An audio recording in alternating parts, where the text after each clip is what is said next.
Bonjour à toutes et à tous, c'est Yui, j'espère que vous allez bien. Moi en tout cas ça va super. Aujourd'hui on se retrouve pour une nouvelle vidéo.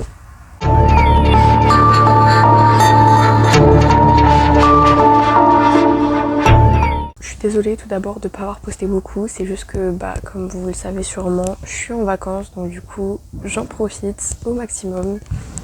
Et j'avoue qu'aussi au niveau de la fatigue et tout ça, en plus j'ai eu des problèmes avec la canicule, je pouvais pas tourner, je pouvais pas monter mes vidéos. Bref, ça a été un carnage je crois. C'est la première fois que pendant 2 fois de suite j'ai pas posté, mais bon, me voilà de retour. J'espère que je vous ai manqué, moi en tout cas vous m'avez manqué. Et aujourd'hui on va se faire une seule histoire, je suis désolée. Mais voilà. Pour cette histoire, on va parler de l'histoire de Emilia. Emilia, elle vit avec ses 2 parents et son frère. Et elle va aller en vacances dans un Airbnb. Pour ceux qui ne savent pas, un Airbnb, c'est un peu comme une maison dans laquelle vous dormez et qui est à quelqu'un, mais que quelqu'un loue, un peu comme un camping en fait, si vous voulez. Donc du coup, pour elle, c'est cool. Elle va pouvoir partir en vacances dans un beau lieu où il fait chaud, il fait bon. Donc elle va pouvoir s'amuser. Une piscine à proximité, des amis qu'elle va pouvoir voir là-bas, etc. qui partent aussi en vacances à côté de chez elle. À côté du Airbnb, donc du coup elle est très contente. En plus de ça, le Airbnb, il est assez grand, ça fait un peu une maison en fait, à 3 étages. Donc franchement, le paradis. Donc du coup, la petite famille, elle part, tout se passe bien sur la route, quelques embouteillages un peu chiants, mais rien de très grave non plus, jusqu'à ce qu'elle arrive dans la maison. Et là, elle a un moment de recul un petit peu. Elle se dit, cette maison elle est bizarre, on dirait les maisons dans les films d'horreur, etc., etc. Puis après, elle se met à rigoler un peu toute seule, puisque elle trouve un peu stupide ce qu'elle vient de se dire. Et elle va décider de rentrer dans la maison. Et malheureusement pour elle, Emilia aurait dû se fier à son instinct. Donc du coup, pour la suite de cette histoire, on va continuer quelques jours plus tard. Sur le début, tout se passe bien, et il faut savoir que eux, ils comptaient passer 1 mois sur les 2 mois d'été dans cette maison. Du coup, elle s'installe, tout ça, tout se passe bien. Franchement, la maison est plutôt belle. Les premiers jours se passent très très bien pour elle. Elle dort paisiblement, elle a aucun souci. Jusqu'à une nuit où elle va se faire réveiller par un espèce de petit grattement au niveau de sa porte. Et elle va trouver ça bizarre parce qu'il n'y a pas d'animal de compagnie et elle, chez elle, elle a des chats, mais elle n'a pas eu le droit de les emmener, donc ils sont pas là actuellement. Et forcément, c'est pas son frère qui va venir gratter à sa porte. Sauf que, encore une fois, malgré ça, elle va décider de ne pas y prêter attention et de continuer sa nuit. Elle va repartir se coucher et dans la nuit, elle va se refaire réveiller par les mêmes grattements. Cette histoire, elle va durer plusieurs jours, où toutes les nuits, elle se fait réveiller toutes les heures par des grattements à sa porte. Au bout d'un moment, elle en a marre et elle décide d'aller voir. Seulement, il n'y a rien. Il n'y a absolument rien au niveau de sa porte qui gratte. Pourtant, elle est sûre de ce qu'elle entend, ça fait déjà plusieurs semaines qu'elle entend ça. Donc, le lendemain, elle décide d'inviter son frère à dormir avec elle. Son frère, il trouve ça bizarre parce que d'habitude, justement, Emilia, c'est une adolescente de 17 ans, indépendante, qui veut avoir ses moments à elle. Et lui, il a environ 10 ans. Donc en général, à cet âge-là, on a envie de se débarrasser de nos petits frères et sœurs plutôt que de les inviter à dormir avec nous. Mais c'est pas le cas de sa sœur. Au bout de plusieurs moments où elle insiste auprès de son frère pour que son frère dorme avec elle, son frère va donc accepter. Mais il va lui demander pourquoi soudainement elle a envie d'être avec lui. Et du coup, elle va commencer à lui expliquer. Elle va lui dire, écoute, je sais que tu vas trouver ça complètement dingue et que tu vas peut-être même pas me croire, mais je crois qu'il y a un esprit dans ma chambre. Et là, son petit frère va se figer sur place. Au début, il va décliner à nouveau son offre. Il va dire que non, c'est pas possible pour lui, il peut pas dormir quelque part comme ça, il va faire des cauchemars et que juste ça va le traumatiser en fait. Donc il veut pas de ça. Mais sa sœur, elle va insister, elle va dire qu'elle sait pas si c'est elle qui est folle ou si c'est vraiment le cas. Et donc du coup, elle va lui dire, pour le moment, il m'est rien arrivé, donc il t'arrivera rien non plus, j'en prendrai soin. Je ferai attention à ce que vraiment il t'arrive rien du tout, mais je t'en supplie, confirme mes soupçons. Dis-moi qu'il y a vraiment un truc qui gratte à la porte alors qu'il n'y a rien du tout dans le couloir. Et là, son petit frère, il va lui dire, mais attends, moi aussi, j'entends ce grattement. Et suite à ça, les 2 jeunes vont se regarder, un long moment dans les yeux, en silence. Ils vont être totalement pétrifiés par ce que son petit frère vient de lui dire. Parce qu'évidemment, Ça confirme les soupçons de Eléa, de Emilia, pardon, sans même qu'elle ait à vérifier avec son petit frère une nuit. Son petit frère entend les mêmes grattements. Et elle va lui dire, mais est-ce que tu as été voir dans le couloir? Et elle va lui répondre que oui, il a été voir dans le couloir, mais qu'il n'y avait absolument rien dans ce couloir. Et justement, c'est quelque chose qui le terrifiait beaucoup. C'est pour ça que quand sa sœur a parlé de dormir avec lui pour confirmer ses soupçons sur un éventuel fantôme, il s'est figé complètement, parce que lui aussi, il avait ce sentiment. Suite à ça, les deux jeunes vont décider de passer la nuit ensemble malgré tout, parce que forcément, c'est des jeunes, ils ont peur, donc ils vont décider de passer la nuit ensemble en sécurité. Surtout qu'en plus, quelques minutes avant, je vous le rappelle, sa sœur a promis à son frère qu'il serait en sécurité avec elle. Suite à ça, ils vont donc passer la nuit ensemble, même s'ils sont vraiment totalement terrorisés l'un l'autre de ce qui peut se passer pendant la nuit. Mais ils vont passer leur nuit ensemble et il va se repasser exactement la même chose. Sauf que cette fois-ci, les grattements à la porte sont suivis de grattements à la fenêtre. Et c'est bizarre parce que les deux grattements se font simultanément. C'est-à-dire que dès que l'un s'arrête, l'autre prend le relais en fait. Et dès que l'autre s'arrête, le premier recommence. Et suite à ça, forcément, les deux sont terrifiés. Ils vont passer la nuit à entendre ces grattements qui ne cessent d'être là en fait, vraiment toute la nuit. Et le lendemain, après une grosse nuit blanche et avoir des yeux énormes comme ça, ils vont aller voir leurs parents et leur en parler. Les parents, heureusement pour eux, vont prendre ça très au sérieux. Alors pas le fait qu'il y ait un esprit là où ils sont, mais le fait qu'il y ait un potentiel danger physique pour leur enfant. C'est des parents très protecteurs, donc forcément en entendant ça, ils ne peuvent que réagir. Je suis désolée si vous entendez les feux d'artifice à côté, je sais pas du tout ce qui se passe, ok? C'est vraiment, cette nuit, tout le monde a décidé de me faire chier, ok? Bon, en tout cas, j'espère que ça vous dérange pas trop. Bref, on reprend l'histoire.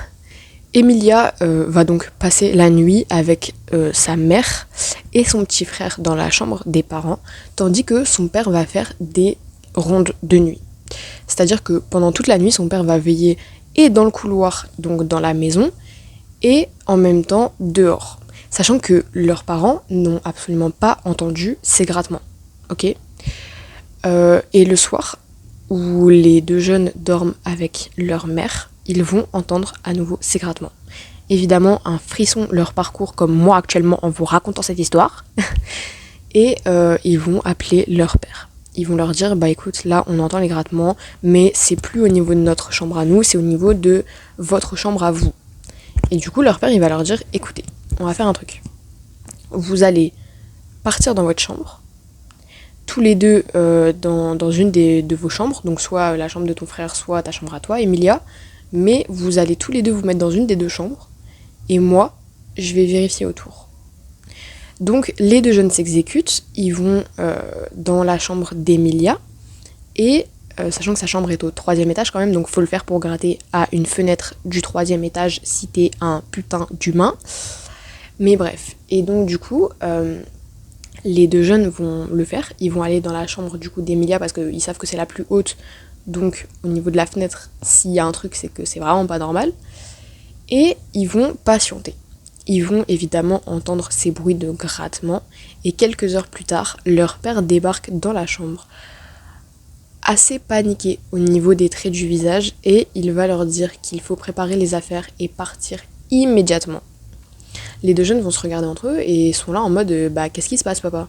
Sauf que lui, il ne va absolument rien dire, ni à eux, ni à sa femme, ni à personne d'autre. Il va juste leur dire il faut qu'on dégage de là, et rapidement.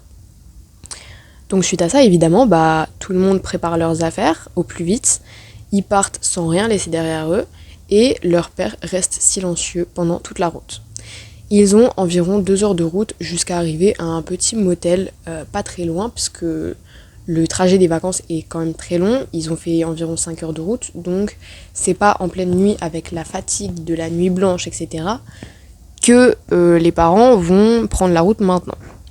Donc à 2 heures d'ici, ils s'arrêtent dans un petit motel et ils vont passer la nuit là-bas, sans que leur père ne dise quoi que ce soit.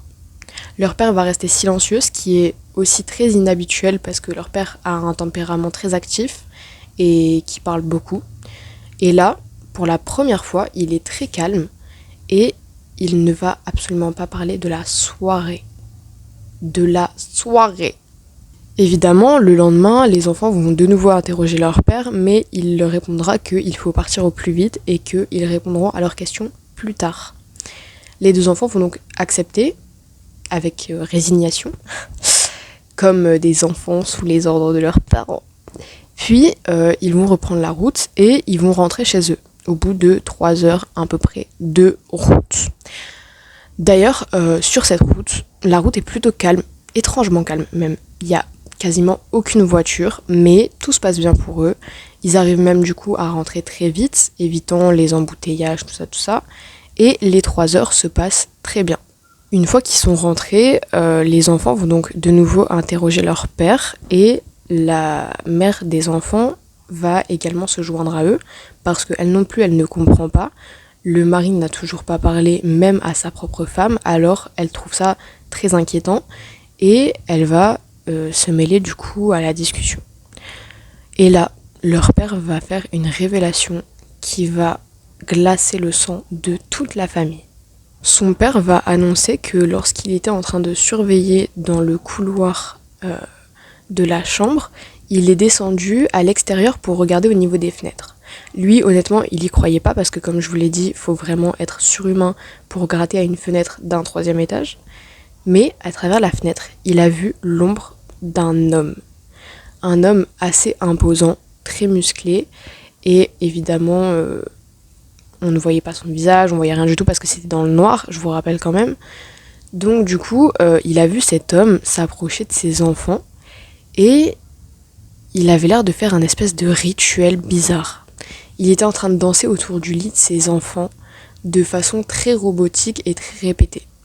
Suite à ça, leur père a été tellement effrayé qu'il s'est dépêché de venir chercher ses enfants et ils ont bien fait.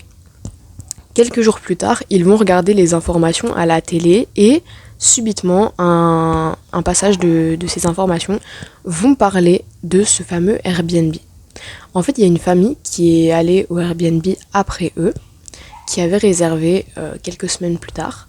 Sauf que, en fait, au bout de quelques jours, on a retrouvé le fils de cette famille avec des signes de rituels sataniques sur tout le corps, gravés au couteau. Et du coup, les parents ont perdu leur fils comme ça à cause d'un rituel. Certainement un sacrifice, comme le disent les informations. Donc du coup, les informations parlent de sacrifice, de rituel, d'un homme qui aurait commis ça, de traces de rituels sataniques partout sur le corps gravés au couteau. Suite à ça, évidemment, les parents sont choqués et ils sont aussi bien évidemment rassurés parce que ils ont probablement sauvé leurs enfants ce jour-là. Ils vont tout de même décider de prendre contact avec cette famille qui est passée aux informations par rapport à leur fils qui est décédé suite à une offrande satanique. Et du coup, il va prendre contact, son père va prendre contact avec cette famille et va essayer de parler avec eux.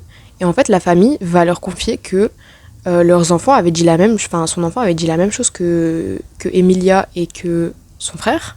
C'est-à-dire qu'il y avait des grattements sans cesse la nuit. Sauf que, et à la fenêtre également, alors que le petit dormait au 3e étage, tout comme Emilia. Et que eux, ils n'avaient pas cru leur fils, parce que pour eux, c'était juste des feuilles ou des trucs comme ça, enfin bref, rien de très alarmant. Et que malheureusement, suite au fait qu'ils n'aient pas cru leur enfant est décédé. Donc forcément, suite à ça, le père, il s'écroule. Le père d'Emilia s'écroule, il fond en larmes. Il est soulagé d'avoir cru leur enfant et soulagé évidemment que leur enfant soit en vie. Évidemment, cet événement a été très traumatique pour la famille. Ils vont mettre plusieurs temps à s'en remettre. Ils ne vont plus jamais aller dans de Airbnb de leur vie. Et ils vont, déjà maintenant, ils ont encore du mal à partir en vacances dans des mobil-homes ou des trucs comme ça. Ils font très attention à leurs fenêtres. Ils barricadent... Ils verrouillent tout, etc. correctement le soir pour être sûr. Ils vérifient systématiquement le soir toute la maison. mais vraiment tous les recoins de la maison où quelqu'un pourrait se cacher, même des endroits où c'est vraiment improbable, genre des petits recoins où c'est vraiment impossible de se glisser ou tout des trucs comme ça. Il vérifie tout dans le moindre détail, tellement cet événement a été traumatisant pour la famille. Bon bah les gars, suite à ça, moi je vais m'arrêter là, j'espère que vous avez kiffé. N'hésitez pas à me dire si vous avez aimé dans les commentaires, si vous voulez un peu plus d'histoires de vacances, vu que bah là on est encore un peu dans un mood de vacances. Si vous en voulez un peu plus, je vous prépare ça pour la semaine prochaine. J'essaierai de vous faire... Alors je sais pas si ce sera un thread d'horreur la semaine prochaine ou pas.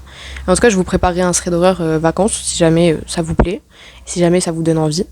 La semaine prochaine, je pense que je vous ferai un haul de tout ce que j'ai acheté en vacances. De base, je voulais le faire cette semaine, sauf que du coup... Demain je pars à la mer, donc je vais certainement acheter des trucs à la mer. Donc bah du coup voilà, je vous ferai un haul quand j'aurai vraiment tout et que je serai rentrée chez moi. Et moi, je vous fais des gros bisous les amis. Et d'ailleurs les gars, j'ai un Twitch que j'ai fait il y a pas longtemps et je pense qu'on va bientôt se faire un live là-bas. Donc sûrement la dernière semaine des vacances. Donc n'hésitez pas à aller me follow là-bas. Mon Twitch c'est Yui en minuscule avec 3 i et 0,90 à la fin. Voilà. Moi je vous fais des gros bisous et de toute façon si vous voulez mon Twitch en commentaire, je vous le note, vous me demandez et puis voilà. Gros bisous.